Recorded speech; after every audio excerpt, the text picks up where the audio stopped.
corps est ici, monsieur l'agent. Entrez, je vous prie. Je vous écoute, dit le policier. Vous avez été repêché dans la rivière vêtu d'une chemise de nuit en pleine journée. Et nous avons en outre reçu de nombreuses plaintes à votre sujet.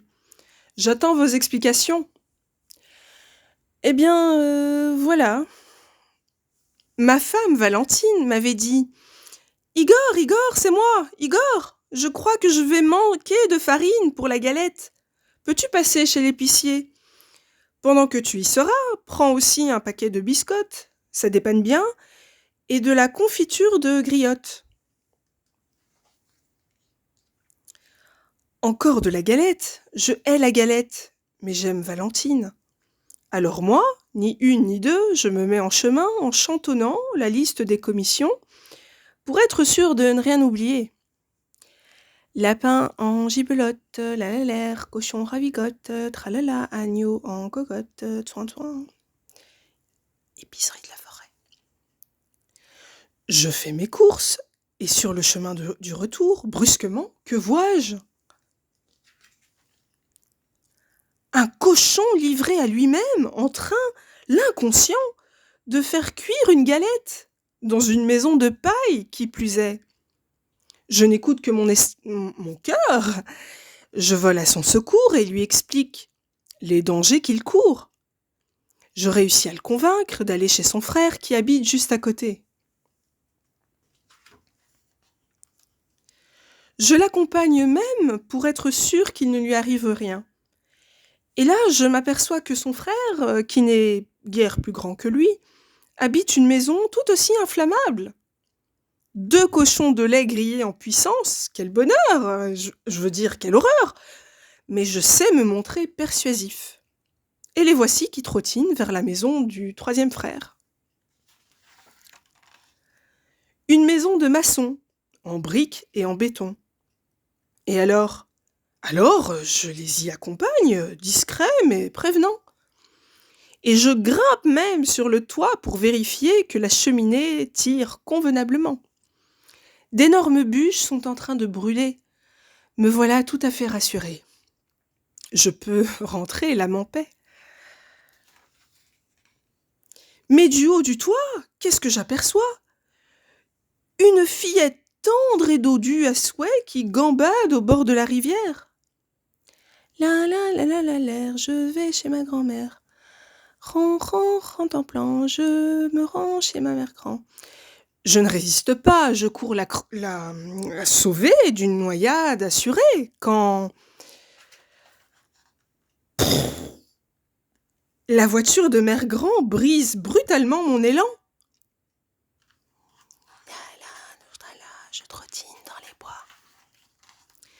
Misère de misère, pauvre bête ! J'avoue qu'elle a une conduite un peu particulière. Et ensuite, je me réveille dans le lit de Mère Grand, affublée d'une chemise de nuit et d'un bonnet. Et alors, je reprends doucement mes esprits. Bien que sonnée, je pense à ma pauvre Valentine qui attend sa farine. Je dois me dépêcher de rentrer. Mais mon sac de commission a disparu. Vite, je cours le chercher.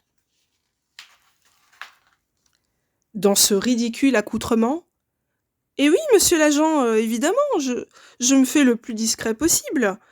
Et je cherche.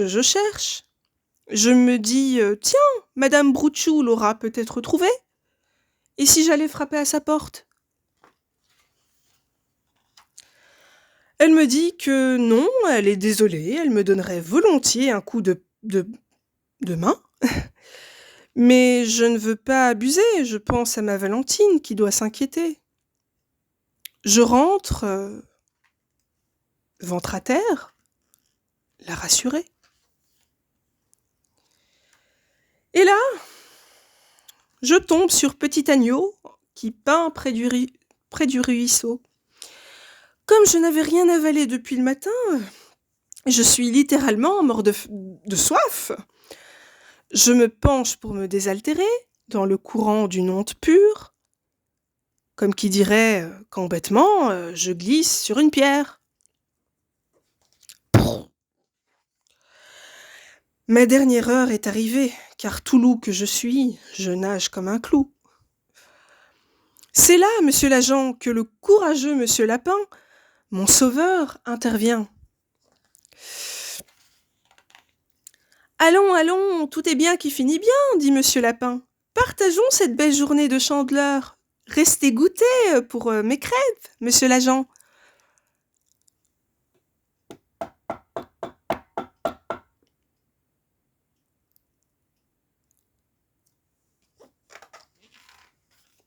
Mais quelle bonne idée! Tous mes amis, entrez donc!